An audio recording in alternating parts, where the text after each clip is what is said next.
speaking first, no preference. House second, no preference. I can have the game stream and choose that. In closing government, we have Ljubljana A.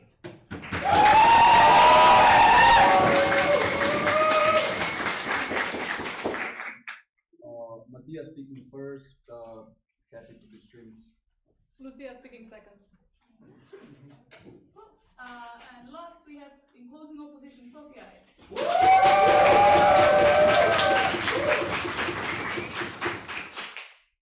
Roman speaking first, Nikki speaking second. We have no preferences. We are okay with stream.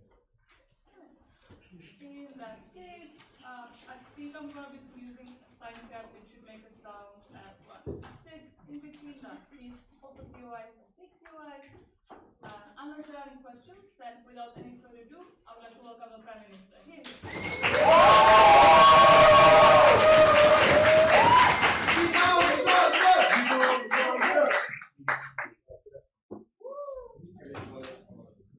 Okay, is everyone ready? And hopefully quiet. Okay.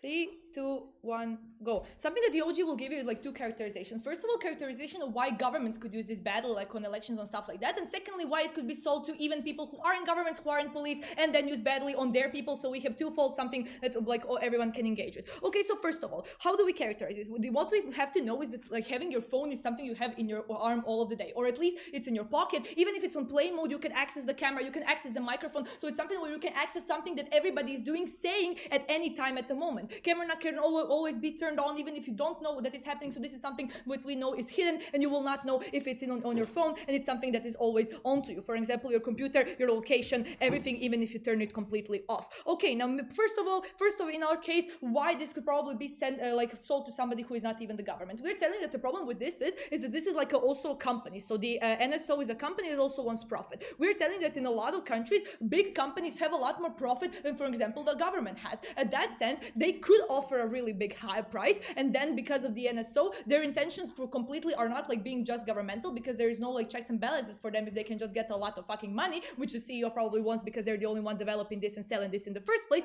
So they will probably know, so they will probably like want to get this. Okay, so now why would this be bad? We're telling you that when you sell something to a company, why is it bad? First of all, you can use it on your customers. We're telling you this is like likable because if you have like another control system that you can use, it will probably be beneficial. We can see that companies want to use this on their customers to know their preferences, for an example, Facebook and all of the things that have been happening. Secondly, why is this bad to be used like on CEOs? We are telling you this is like probably the mostly how they will use it. For an example, you can spy on another CEO, and then you can use it on them, and then find out what are their plans for the future for that company, and then you can get ahead of them. Why is this bad? We're telling you, first of all, it's principally bad. It is bad because you are literally using money, you're using somebody's profit in order to spy on somebody, in order to invade somebody's privacy, something that nobody consented to, because these are probably going to be informations that are about your private life. For an example, you're going to find out that some CEO is cheating on his wife, and then you will try to claim it, and you will try to use it against them in order to like get your company farther. So it's like exploiting money on the benefit of the privacy. Now moving on to like this is like what could happen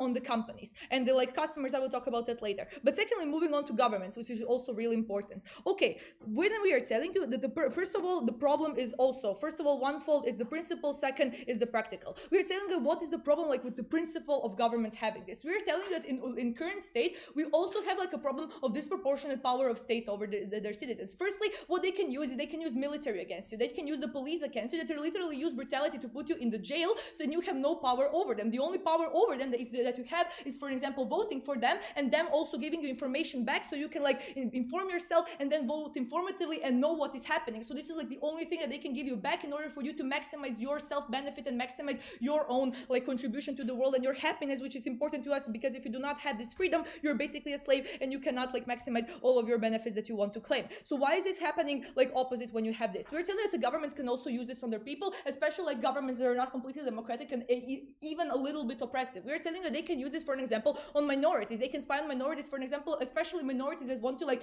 rise up and maybe rise against the government to get their rights. At that moment, they're more likely to spy on them, because then you can spy, like for an example, on their leader, know what their moves are. And at that point, the government can oppress you even more effectively. The government can oppress any single individual. For an example, even the police can do that, because usually the police has to knock on on your doors. They can still, like, for an example, when you are arrested, you still have the right to remain silent until you get a lawyer, and you have the right to defend yourself against the court. At this point, this is something that they're doing behind your back. This is something that you cannot consent to, something that you do not know at all. But we're telling you why this will not be effective in police, for an example, like catching criminals. But before I move on to that, closing. So most of the things that you're talking about are already illegal. If I'm a bad government, how does a ban change that? Okay, because this is something that is now like under the sheets. We're telling you that it's not completely the same, because the government can still like plant bugs, but it is something that is not being normalized like a company selling that to most of the countries, because this is like a company that is now like legally functioning in legal frames, selling their software to somebody that can install it easily on the phone. Before, you could not so easily install it, because we are telling you this probably is the only company that has this kind of software, which is why they're the only one trading with these countries. Before, you would actually have to manually plant bugs, and it is considered something illegal. That is not a software you can install easily. For example, when Nixon planted bugs on his presidential counter candidate, it was not something that was legal. It's something that was more easily found out. Okay, now moving on to this, we're telling you why this will not be more effective in catching crimes if somebody wants to claim this in this room. Look, why is this so? We're telling you that the only people who are really informed about this, who think about this on a daily basis, are probably the people who are doing bad shit. Because if you're a criminal, you are for sure gonna be informed about people installing new bugs for new softwares being developed or stuff like that, because you are interested in that. Because if somebody busts you,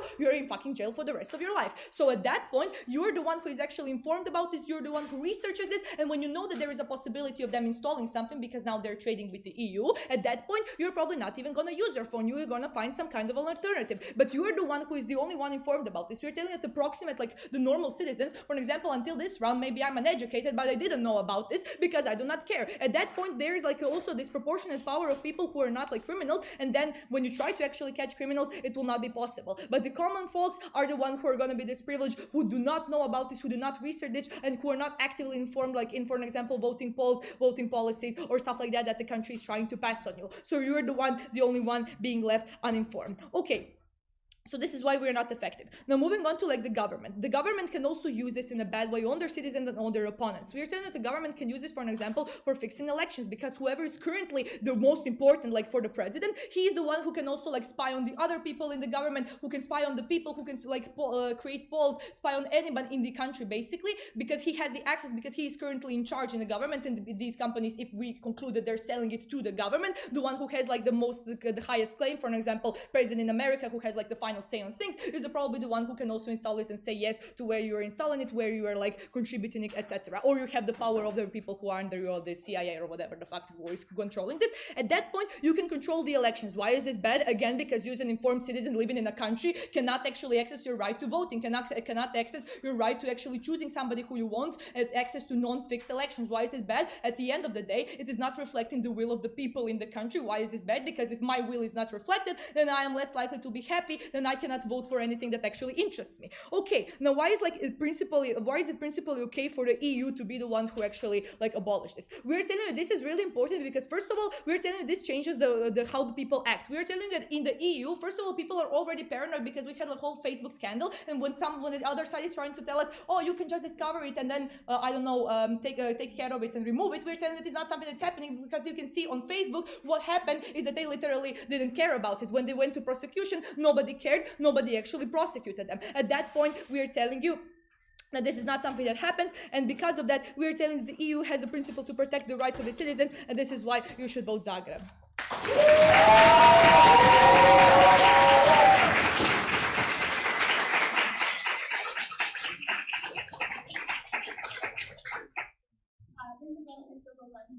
Welcome the leader of the opposition. Here.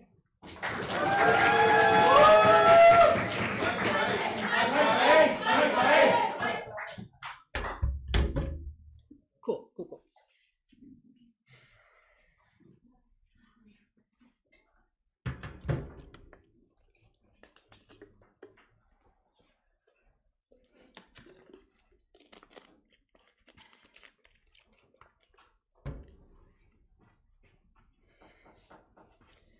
I will begin my speech in 3, 2, This debate is not about spyware, it is specifically about NSO, a discrete security application which allows law enforcement to let everyone live their lives without intervention, while still providing the required data in order to tackle terrorism, organized crime, and international bad actors like Russia. And as a result, provides the vast majority of the population of the world the feeling and practicality of safety and security, and the ability to live their lives without restraint. I'm going to start by explaining who is affected by this app. I'm going to rebut opening government on why they're likely to use it well and why the comparative is worse. And then I'm going to explain within security, terrorism, organized crime, international peace.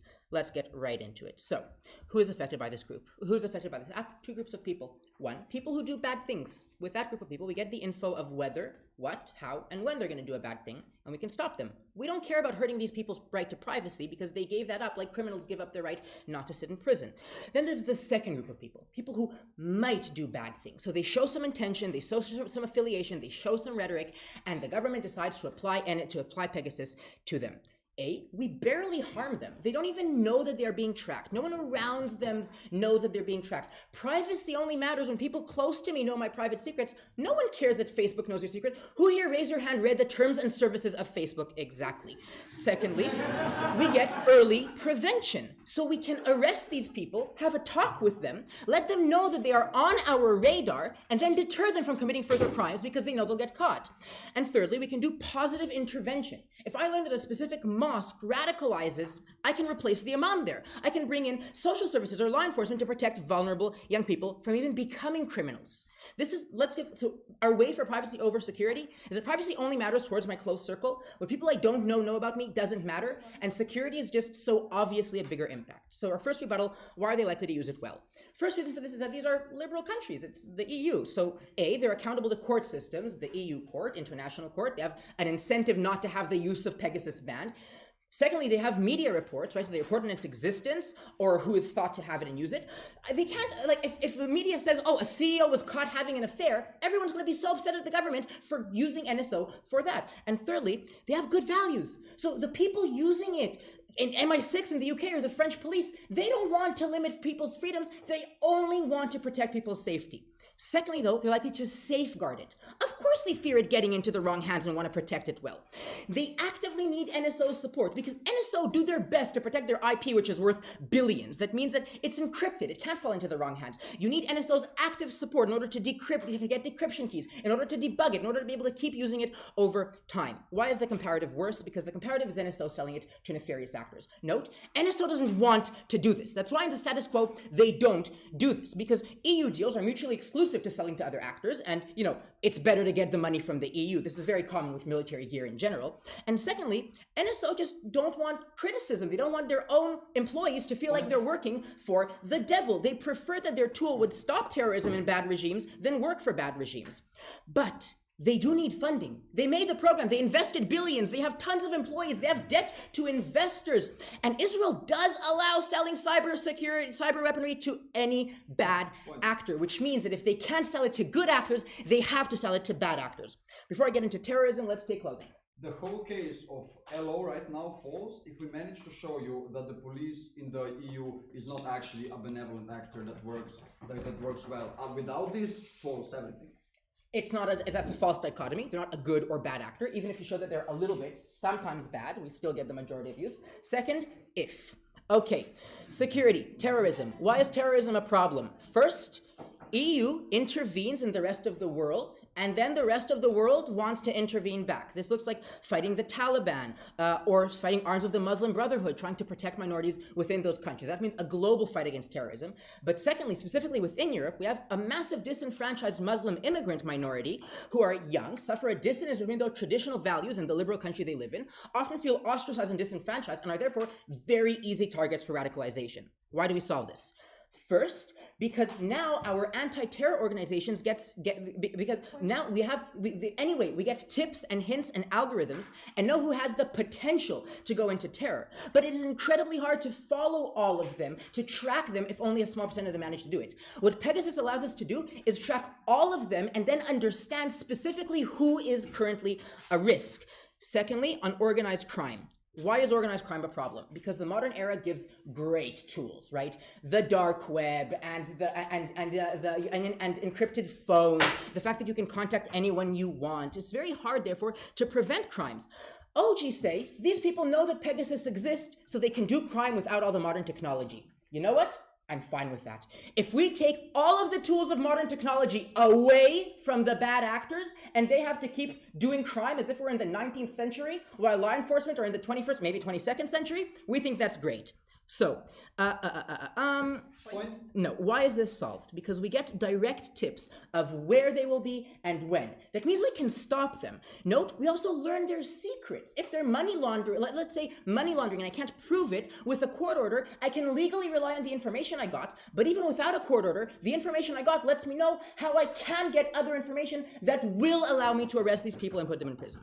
Why are both of these points already important on terrorism and security? Because people die, and deaths is a massive impact. Every person is an entire world, and if we save even a single person with this, we're fine with all of the harms to privacy that they're going to analyze on their side. And guys, come on, I proved a lot more than saving a single person. But secondly, money is lives. So laundering means not paying taxes. Wasting resources on ineffective law enforcement methods is money that could be used in healthcare or in education or in infrastructure building.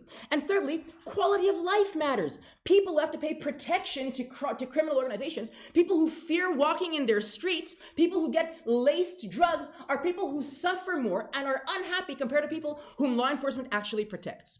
And finally, on international peace, because the smoke of war always helps the aggressor. Information on war plans that you get from politicians, from officers, from just soldiers' phones locations allows you to warn ahead of war of the impending invasion. This happened within Ukraine, with British intelligence saying, hey, they're going to attack, and it looks like knowing the active war plans, constantly reporting on where the enemy forces are, eliminating the advantage of fog of war. The impacts of this are better protection, better information of the public, worse morale for the aggressor, and better morale for the defender, which means that on top of my first case, this alone wins the debate. Go with opening opposition.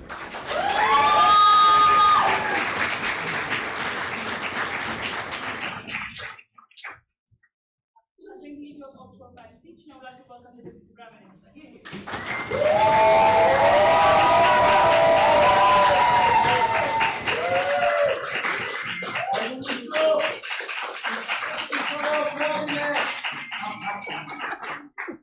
I'm not going to do that. Sorry. For the non-Croatians, someone said I should impregnate them, so Thank you. just wait after the debate, sure. Okay, just give me a second. Okay, I'll be starting my speech in 3, 2, 1. I love the rebuttal. It's illegal, it's not going to be used. I call bullshit on that. Note, the governments already do a lot of stuff that is very illegal. They have each and every incentive to do so. I think the Bulgarians know their government is shit. We know our government is shit. I believe it's going to be misused. I believe it's a state of fact. Why is it even more important? Because this is covert, meaning this is less likely to be found out. For example, when you have Nixon and Watergate, there were like bugs, but it's easier to find bugs than this software that is highly modern and very hard to find out, meaning governments are less afraid of actually getting countered by this, meaning it's more likely that something is going to happen. But even if we debate in the debate land where each country is the most liberal country ever, I believe that like individuals still have incentive to do so, and that's going to be our case. Firstly, the sad thing to note about opening opposition, they don't really engage with our point that this is not only going to be the government. I think the very info slide gives you the information they claim only to sell for the government. I think Lanica gives great examples, or rather great analysis on why there's each and every incentive to make more money. I think even opening opposition furthers this, because this is a massive investment. At that point, you're probably going to want to make as much money as possible. You're not a good actor at that point, meaning your profit incentive drives over anything else. But simply, the probability of it being stolen pretty much weighs over everything in this debate. Both opposition needs to engage. But moving on to the government, all governments are pretty much shit. Police is tied down to the very government, meaning pretty much like you have officials that can use it. And note, they say, oh, you're going to probably use a warrant. Note, In these cases, you don't need to use a fucking warrant. Why? Because nobody is going to find out, as they say, you use this software. At that point, you get the information and then you go in, meaning, and very importantly, that we're never going to find out the scope of how much this program is used, because they say we caught this much criminals using the program, but we didn't know how many people they fucking saw, like fucking pissing or masturbating while trying to find these people. Meaning, simply, it's very scary to see that we're not going to know how many people. Why is there incentive to look at each and every person, or why is there incentive to actually like want to find out? Simply because even if you're the best actor in the world, you have the most powerful resource. At that point, you feel an obligation to use it. You feel an obligation that you need to check each and every one person. If like Rumen made a weird quote and he said like that he's racist towards some minority, I would have incentive to check that out if I had the possibility. I'm not saying that he did this at any point. I think he's a genuinely nice guy. But furthermore, this can actually go to lower down people within the government, meaning it's not only accessible to the fucking higher ups, meaning that pretty much you have the incentive to fucking stalk your girlfriend, you're going to use it afterward, or so on. I don't feel that opening opposition gives the analysis on why this is going to happen. But now, most importantly, moving on to criminals, their case about how we're going to solve crime and shit like that. What do they firstly say? They say, oh, it's good if people go back to the Stone Ages. This is not going to happen, because at the point where you have a system and you know of this system, you have each and every incentive to fucking build upon it, or rather build against it, meaning you're probably likely to like use burner phones that are already used in the status quo. You're going to pretty much advance that. You're going to like build in firewalls. You're going to build in VPNs. I don't know that this system can pretty much counteract the scope of technology that is being used in the status quo to prevent it, meaning like criminals actually get more covert. And not, they say pretty much, and their biggest impact, we're going to solve terror. But not, terrorism has always been like very covert, very hard to figure out, simply because they don't use the classical methods of communication. They don't use like just calling Lanika, do you want to blow something up? At that point, it's very unlikely I'm going to find them. They usually use remote places. You need literal drones. You need like months and months of actual like stalking in real life people to find this shit out. Not just have a reality check and see if you're going to find one criminal, but I think we overweigh it even at that point. So they say people are going to be aware of this and people are going to be happy with this system. I think pretty much when they say, oh, but nobody reads the terms and conditions. But wait, do you really want someone in the government or in the police to actually watch you while you're taking a shit? I think no. I think that's the answer, or that's the question they should have asked. At that point, if your answer is no, you vote for OG. But furthermore, not the very fact that you know of this existing makes you very fucking scared. It makes you paranoid, and it makes you like pretty much feel out of your skin, not acting normally. I think this affects each and every person, and it would affect each and every person within the room, meaning the scope of harm is pretty much incredible, simply because I don't feel safe anymore. I don't feel that I can have a private conversation with Lanika. I don't feel that I can actually express myself, for example, even like being gay, being LGBTQ. I just don't want anyone to actually find this out. Not the governments, and some governments like Poland, like Croatia even to some extent, have problems with these minorities. At that point, you're probably going to use it against them. But even if you don't use it against like minorities and LGBTQ people, they feel like you're going to use it against them. They feel very bad in this scenario, meaning they're probably going to just come into themselves and they're going to feel even worse, and they're the most vulnerable group. Before I move on, I'll take a great point from Rumen. The problem with this is that you have to visualize this whole process. People do not visualize the process. People do not care. They go about their lives. They live normal. They're massively overselling in this harm right now. I think I'm not overselling this harm, because everyone knows about like the fucking Facebook leaks and shit like that, meaning it's probably in the media already in the status quo, meaning we're talking about it. It's a fucking motion and debate, meaning it's relevant, meaning at that point, a lot of people are going to be aware, especially if the governments are buying it. I think it's a very relevant thing, and I think people generally care about their privacy more and more throughout time, meaning it's very important. At this point, we're not overselling anything, and it's a very big impact. You're going to need to engage and actually raise a good POI. But moving on to like selling to other actors, what opening opposition tells you. Okay, firstly, they need funding. They're probably going to like then at the worst case, manipulate the EU to just simply say, we're going to sell it to someone else if you don't give us this much money, at the point where they care about money so well because it can be used by the governments to actually further good. I think it's a very big harm that pretty much you're losing this money. But furthermore, I think because of their very own mechanism about backlash, you're probably going to ban this software if you see them selling it to someone else. At that point, it's probably going to be banned. It's probably going to be it's probably going to be the worst thing on earth. And I think this company has their long-term incentive to make profit, meaning at the point where pretty much they sell to one bad actor, if it's not the EU, they're going to pretty much feel very bad and not gain profit anywhere in the near future, meaning like they actually outweigh this because they're a rational or profit-driven actor. At that point, like fuck me, but this is a very easy OG.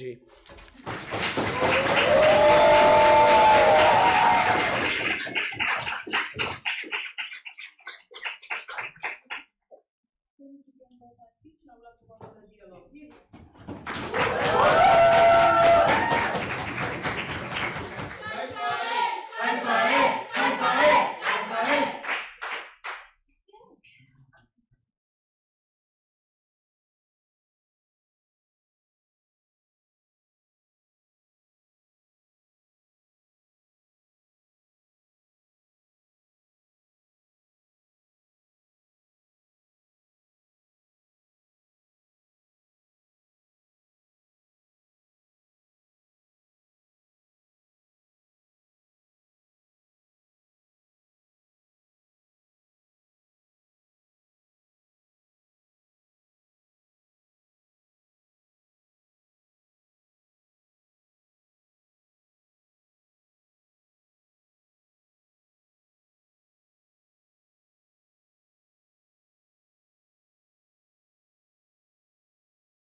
Can I begin? Okay, I see some typing still up, and yeah. Okay, so I will begin in let's say 4, 3, 2, 1. Okay. First of all, I want to recognize that Pegasus has not been predominantly used for criminals and whatnot. It has been predominantly a scandal because it's been used on political leaders, etc., etc. Something which surprisingly has been out of this debate in the top half. CG, glad to fill this gap. And furthermore, I want to notice that for a lot of the misuse that is now alleged is happening from both sides, we tell you the delta here is minuscule because a lot of the times there's dumber, way less technologically adept ways to do shit like that, with Cambridge Analytica, with accessing publicly accessible information, etc., etc. So we tell you, even though we think OG is better than OO here, their impacts here not that big. Let's now go through this. First of all, OO's case falls when their idea of good state falls. OG already says, this is empirically not true. Let us now fill in the gaps and provide some more analysis on why the good state is not so good. Number one, the contradiction in OO state, where first they explain to you that there is terrorism in Europe because Muslims are so disenfranchised, and then they tell you all the different ways why Muslims are oppressed by the state and how now they're going to be less oppressed. And then they tell you, but yeah, it's a good liberal state, which we can fully trust. Like already their own characterization is showing you that the countries that are here now in questions are not so good. And they try to run away from this. They say, but it's only 14 states, so countries like Bulgaria are not, here. That's really problematic, I think, first of all, because they assume that Western Europe is less racist. And, especially because the most anti-Muslim discrimination actually takes place in France. So I'm not sure. But furthermore, it's clearly that it's not only 14, but at least 14. So that's a weak thing to say. Second of all, when you talk about court access, we tell you, look, who is going to start the court procedure? If I don't know, I'm being tracked. How can I seek legal protection, legal support? I'm not sure how this happens. OG, this just says this implicitly. No reason here. But third of all, who uses this? This is not used by the stupid policemen you see on the street, etc., etc. This is used by spying agencies. This is used by people who are already semi-black ops, who are already not really under the public eye to such an extent where you would have checks and balances like that. Okay, this is why the good state does not happen. Let's go on now. Let's talk about the efficacy of OO. Terrorism crime. We tell you that, and we are going to come to the conclusion that this is mostly going to be used for political leaders, and there's a clear structural reason why.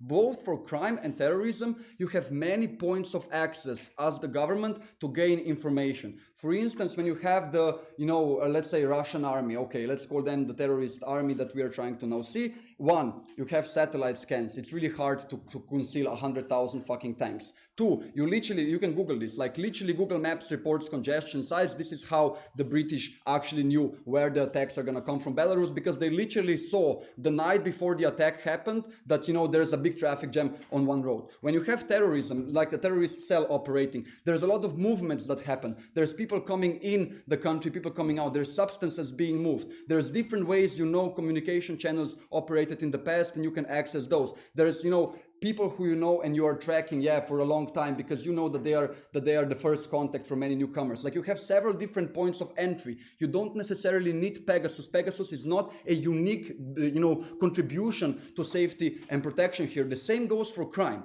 But what is the difference with political leadership? Why all the examples you've seen of Pegasus have been of people like Macron, high political leaders, presidents, etc., etc. It's because a political leader does not have many points of entry. It's because their points of entry and information about them is usually under very, very strict control. No, thank you. Under very strict control by their own respective governments. So this is the one way you can gain entry into what happens at the the Elysee whatever palace behind closed doors. There's no other way to access it, which is why this is the most important impact in this debate, because the governments are only going to use this expensive and select hidden weapon to do this. This is the most important impact here. Before I continue closing, to have extension.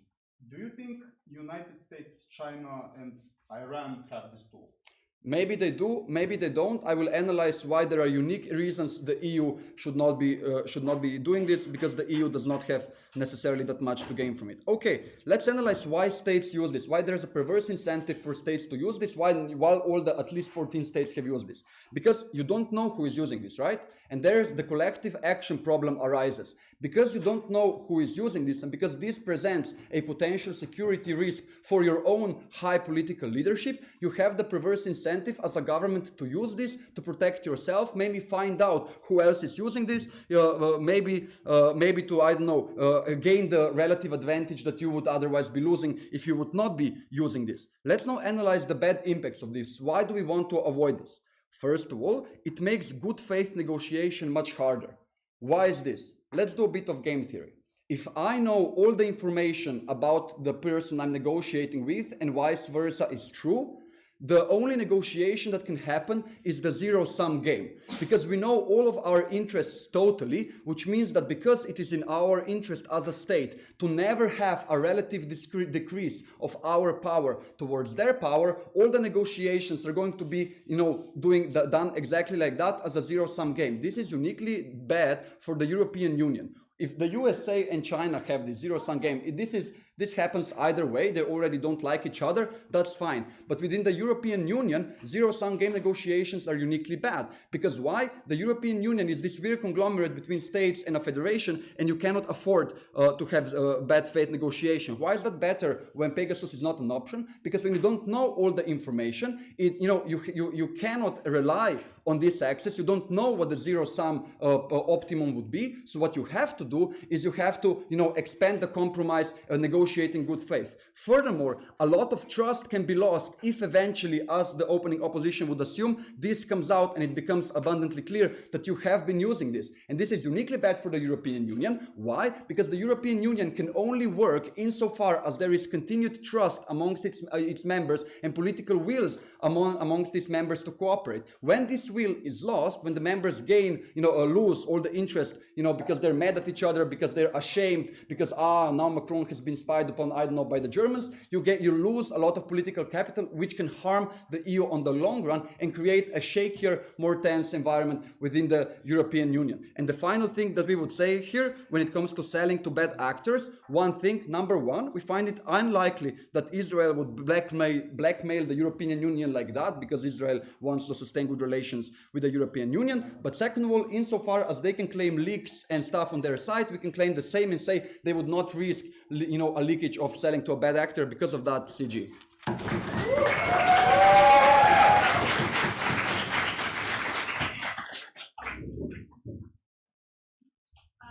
think in regard to her speech, we would like to welcome the member of opposition. Here.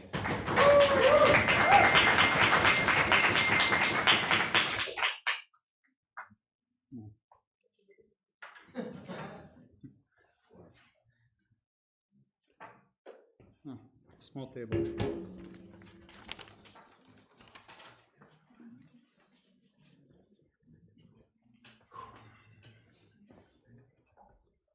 Are you ready? Okay, two very simple extensions. First, let's say the European Union is a bad actor. They are way worse bad actors that exist in this sort of thing. We think the political sphere in terms of cybersecurity is going to be more balanced, and the European Union is going to deter China using this sort of thing, USA using this sort of thing, when they're able to use this sort of thing also in this particular case. Secondly, why them having this tool allows them to upgrade their cybersecurity and basically protect themselves. Before that, I would like to note there is very little argument coming from both government teams in this debate.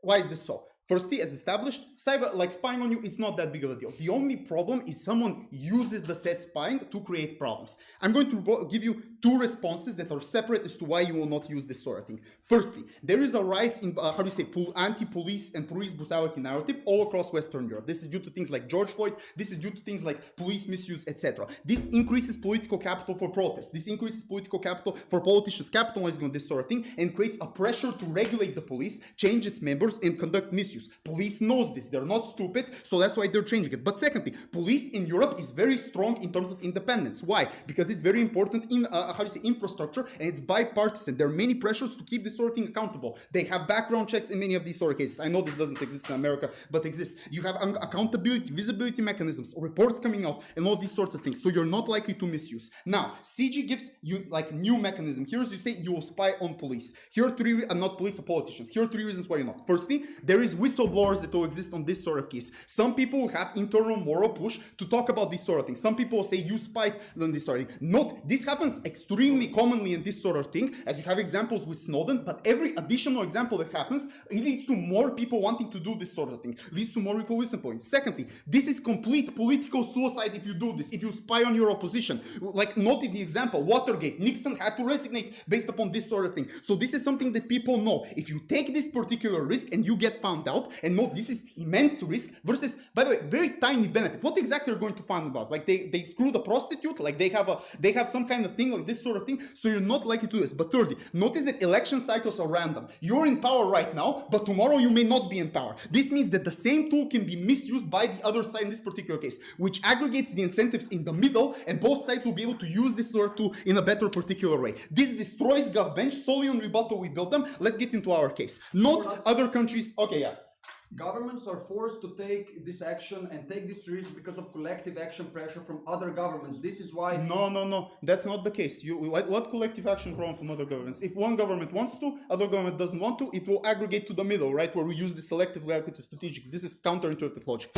Why balance of incentives? Not other countries can use this story. Firstly, they have capacity to build. China has Shenzhen, United States have Silicon Valley. They have had many years where they have invested in this sort of thing. They're very good in terms of cybersecurity. Secondly, you have incentive to do this because you want to spy on enemy states like Russia, like China, and vice versa in this sort of thing. But thirdly, very trivially, you can buy this tool, right? I have no idea why Russia and China don't have money, don't have capital, or United States to buy this particular tool. Why is this so important? Because you have incentive to destabilize European Union in this sort of thing. You, like as China, you want certain politicians to have dirt on them, so you can pressure them to put pro-Chinese policies in this sort of thing. As United States, etc. You want to have better ability to put your spies in this sort of thing when you have better information, etc. So these countries are also likely to use this tool on the European. So Russia, China, United States will use this tool to spy on European Union people. What is the comparative? European Union has this tool and can use it against the populations of China and Russia, against the populations of United States in this particular case. They can employ the same tool once they have the resources. And how do you say, why is this important? Because this increases the risk of a blowback attack when you do this sort of thing. So let's say China finds some dirt on a politician, European Union can find dirt on China in this particular case. And let's say our worst case, you have both, how do you say, spying on both sides of the house, but you using the tool and using the benefits from the tool are less likely to happen. So yes, China may still spy on European Union, but will not aggregate politicians. Let's weigh off this argument. Notice enemy states have stronger incentives to spy on people more in these sorts of things because they want to because any benefit that you get against an enemy state is how do you say, benefit towards yourself. You're better able to pressure them for bills. You're better able to push policies. Like for example, if China wants to build Belt and Road in European countries, they'll get puppet politicians to do this in this sorts of case. European Union does not have incentive to use this all the time, right? Firstly, like separate from reasons for OG, it's costly to use this all the time for many of these people, and you have marginal benefit on these sorts of case. So you have more spying on their side house. If we're able to counter this, we have on the net beat them on their metric. Before I continue to more visibility and better ability, yeah, sure, opening. In France, the strongest EU country where they literally ban Moslems hijab, they have every incentive to interpret anything you say as a Muslim as being something Sure. This creates backlash. Liberal political party comes into power. This changes the accountability in this sort of case. They have to prove to you democratic process is impossible to fix themselves. Neither they have incentive analysis for this sort of thing. Too late to give it in the whip. This is why we're beating them.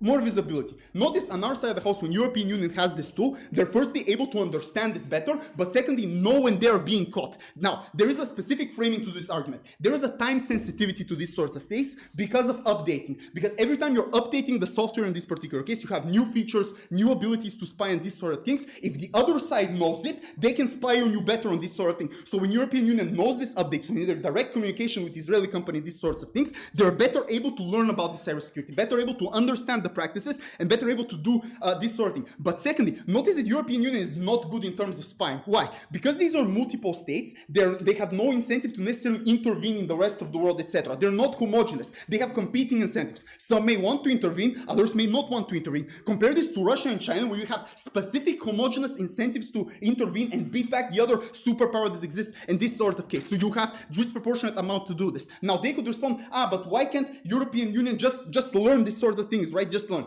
You have a constraint of resources in many of these cases.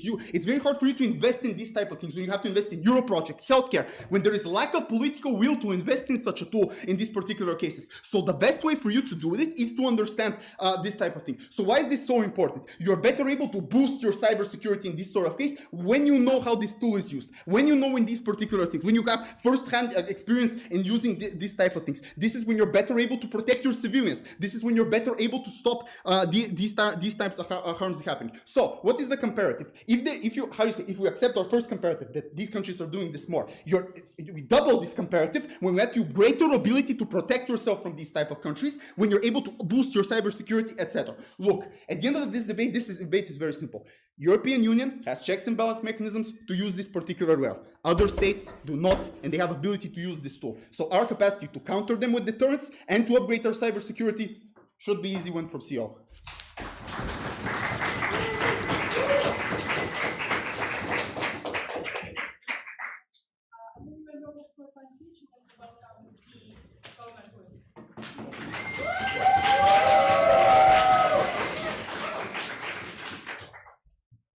Everybody okay?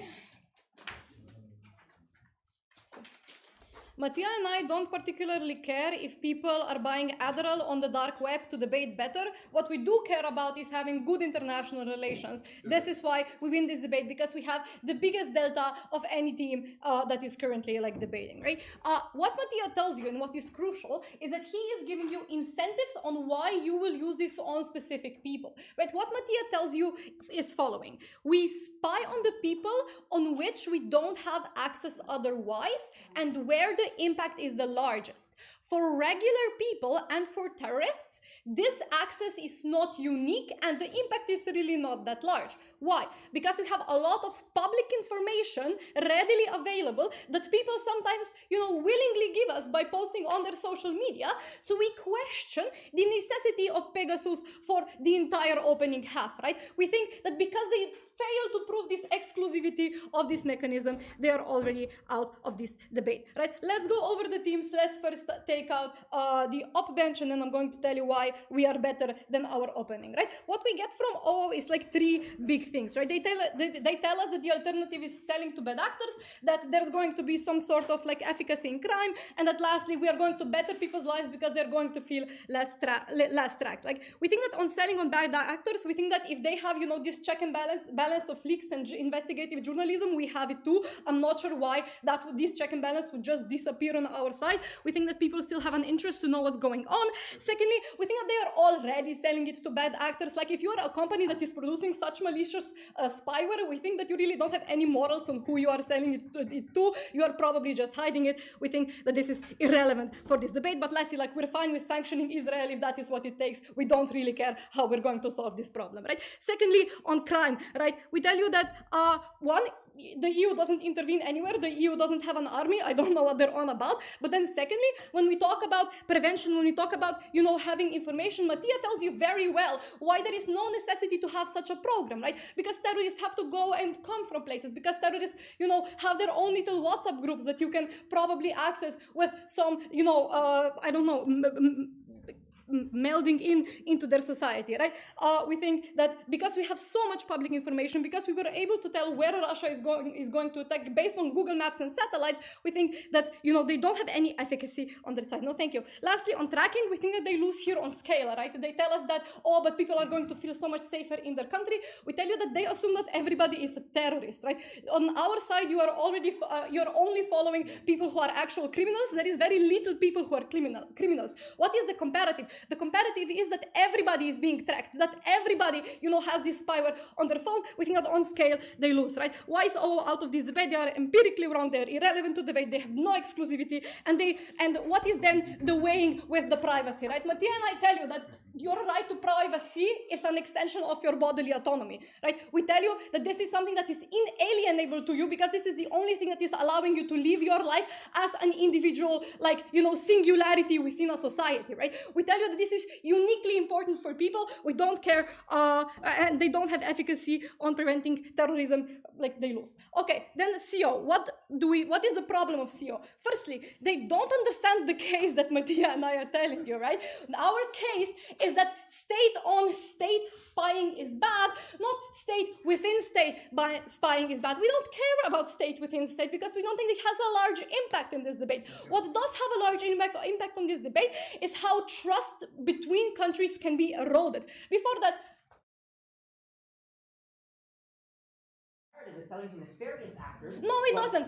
It doesn't better lives. You have Google Maps, you have satellites. You don't need Pegasus, but also I really doubt, that spying on people is really, bettering their lives. I honestly doubt that. Okay, then what is the second problem of CO? CO is representing the problem we are trying to solve. CO is what is the case of CO? CO is telling us that if Europe doesn't have this, everybody else is going to try, to get some sort of look into the inner proceedings of the EU. Yes, what is allowing them to do so? You are, by having Pegasus, you are setting the standard by which international relations are going to be conducted. You are setting the standard on how information is obtained and how, on which levels negotiations are going to happen. We think that this is incredibly bad, right? We think that they're exactly the actor that is forcing China into getting this spyware. They are forcing the USA into getting this spyware.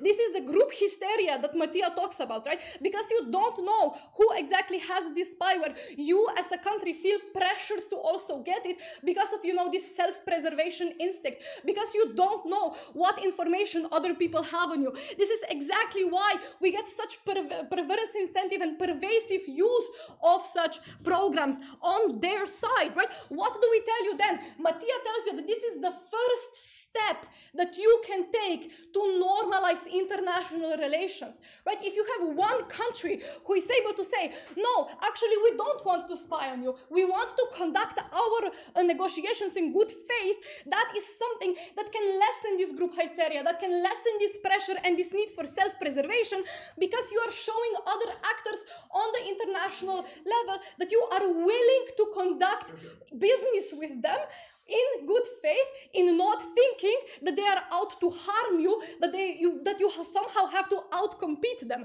right? We tell you that this is the unique mechanism that we have on our side that is bettering international relations, right? We tell you, yeah, spying is bad for international relations. Also, if the backlash to being found out is so large, that is exactly why our mechanism works. CO gives us the mechanism why we don't get used on this side. If leaking is so bad, if you're going to erode trust so much, exactly this is why you are not going to use it on our side. Lastly, we tell you that, the best thing that can happen for China is for the EU to fall apart internally, right? And this is the case of Mattia. Mattia tells you that Europe, because of the way it is constructed, necessarily needs to have trust within each other. That is because they share institutions, they share a literal fucking parliament, right? If you cannot trust the other people that you are supposed to be passing laws with, you're probably not going to be very efficient at passing them. The worst thing that can happen is for the EU countries to be spying on each other, because that is where you lose this lack of trust, right? But on our side, you also have investigative journalism, you also have leaks. The best thing that can happen for China is not for China to destroy Europe, but rather for Europe to destroy itself. This is what happened with Pegasus. This is why we ban it. CG wins this debate.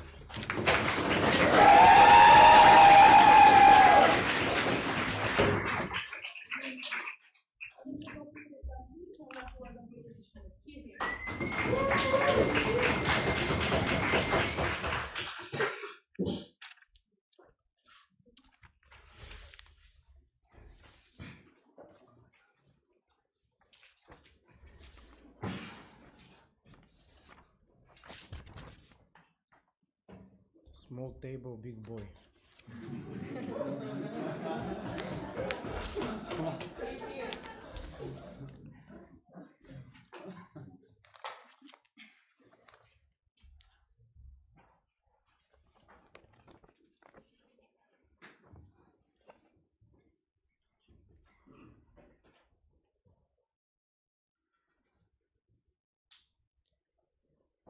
Hopefully most of you have seen Imitation Game. It's actually a very good movie. Here's what happens. I'm gonna spoil it. It's 1994. World War is as it's worse.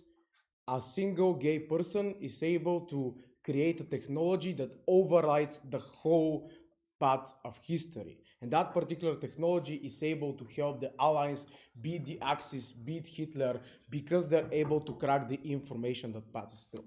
Why is this important? In a spy game of cat and mouse, every new technological advancement and the time sensitivity of that technological advancement, where you get it, when you get it, how you get it, how fast you get it, could be the difference between war or not war, could be the difference between you being able to protect yourself against something or not. And this is extremely important. And I've also gonna give you some examples because I also watched 6 seasons of The Wire, and I think this is pretty cool. First of all, let's just go over the impact. If Macron is your president, you want him to be able to protect himself against, for example, China having like some blackmailing on him that they're gonna use in conversations against him, for example, accepting a slightly worse or very bad deal of One Belt Road between China and France. This is basically what we are trying to prevent here. Now, how can we prevent this on our side of the house if we don't ban and are actively using this technology? Couple of examples. First of all, this is an evolving technology, obviously. So let's say you now understand, okay, we have a new update of this technology. Now, the only thing that you need to do in order to, for example, covertly put it on Macron's phone is be 6 meters away from him and not actually physically touch the phone. This is a huge difference now, because then you have to understand, okay, nobody needs to touch Macron. We need to protect him with a particular vest. We need to come up with a device that stops the signal and things like this. Or for example, there are specific types of encryption that you're using. Maybe there is a new type of encryption that comes up that is better than what previous technology has used. You need to be aware of that. So you start thinking on the go, how do we protect ourselves from this particular coding that we no longer could have. This is evolving. People are trying to fight one after another. So this crucial information, we need it right away, and we have better access to the extent in which we have access to that technology. And because we are paying these companies on our side of the house, they have the incentive to give us that access to that technology to use it. Crucial in Roman speech on how we achieve all of this. Now let's talk about how this compares to closing government. Closing government, fucking crazy case. I'm sorry. There are two important premises on this particular case. First of all, it is premised that people cannot protect yourself, so they can actually take the information. Our analysis directly contradicts that, because we say on our side of the house, when multiple countries have access to this technology, you're better able to protect your leader. Thus, all of the impacts of you can now know all Macron's dirty secrets, and also Macron knows all the dirty secrets of other EU states, does not happen in the first place. But second of all, these countries are not BFF teenage girls that only care about these particular things. Obviously, they have incentives on both sides of the house to work together, regardless of whether they know their stupid fucking secrets. And this is very important. This is why, for example, people fucking work with Harvey Weinstein, even though they knew that he was a fucking asshole. This is the same. I don't care if the negotiation is in good faith, because most of the time, especially if their impact is within the EU states, these EU states have different, much more important reasons as to why they're going to work together and make a deal. Couple of these reasons. Economical reasons, obviously. They trade with each other. They work with each other. They want all of them to be better so they can compete with other countries. Obviously, legal things that you have to do. You're a fucking union. You need to expand that union. You have particular funds that you need to give to these particular countries. Military harmony, using information, trading information. All of those things are far more bigger incentives than whether you act in a good faith in the first place or whether you know each other's dirty secrets. And also Roman kind of destroys it by just saying Macron might not be the next president of fucking France, so you cannot really rely on this particular part of the case. They also say, like, generally, basically try to say states are stupid and people are like, they're not sure like who is going to start this particular procedure. Look, there are two possible scenarios. No, thank you. If they catch you and you've done something illegal with this surveillance, if they did it in an illegal way, this is how the court system works. You can go to court, sue them, and basically remove all of this evidence that was acquired in an illegal way, thus they cannot do it on their side of the house. And if you haven't done anything and you're a very good boy, nothing is going to happen on our side of the house.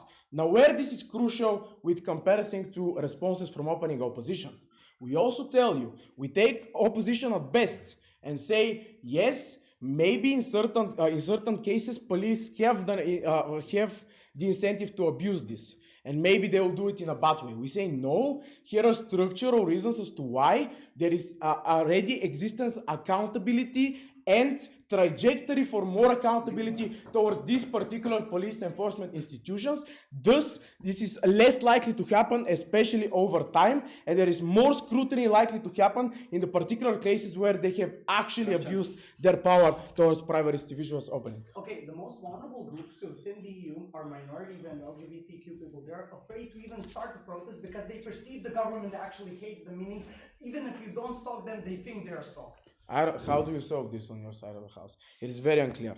Okay, let's get to you guys. Look, I think this is honestly very simple. I don't know how you guys are not getting it. If you prove the incentives for people to use something in an illegal way, the mechanism for stopping them is not banning it, because if you ban it, they're still going to use it in an illegal way. I'm unsure. The answer that you give to this is, oh, but this technology is a little bit better than what we can use. Then if it is a little bit better and you have the incentive to use it for bad purposes, you still have the incentive to illegally use the new bad technology. This is completely irregardless. But I also want to legal talk a little bit. We have laws for public information and independent court systems in these places. So to the extent in which we have general abuses that are happening, people have the right to point this out, go to court with these institutions and demand to get the information about the cases in which they have actually used this and prove overall abusement that is happening in the status quo. This basically uses Roman's analysis already. So fucking happy to oppose this motion.